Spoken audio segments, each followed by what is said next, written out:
আজকে দুপুরের মেনুতে ছিল গরম গরম ভাত, তার সঙ্গে মাছের মাথা দিয়ে মুগের ডাল আর সাথে ঝুরি আলু ভাজা। ঝুরি আলু ভাজা ও ডাল দিয়ে ভাতটা মেখে খেয়ে নিলাম। তারপর নিয়ে নিলাম ডাল আর পটল চিংড়িটা।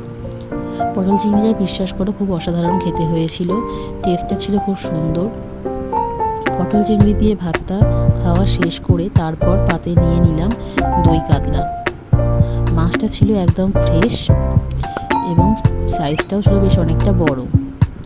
দেখতে পাচ্ছ তোমরা মাছটা কতটা সুন্দর জুসি,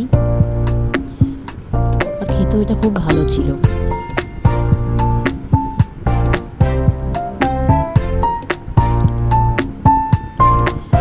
দই কাতলা দিয়ে ভাতটা খাওয়া শেষ করে নিয়ে নিলাম অল্প করে একটু মাটন দিয়ে ভাতটা খেতে সত্যি খুব ভালো লাগে, সবারই মটন প্রিয়।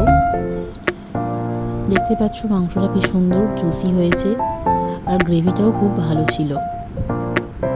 তো আমি ততক্ষণ আমার খাওয়াটা শেষ করি আর তোমরা পরের ভিডিওর জন্য অপেক্ষা করো। ভিডিওটা ভালো লাগলে অবশ্যই চ্যানেলটা সাবস্ক্রাইব করে নিও আর একটা লাইক করে দিও।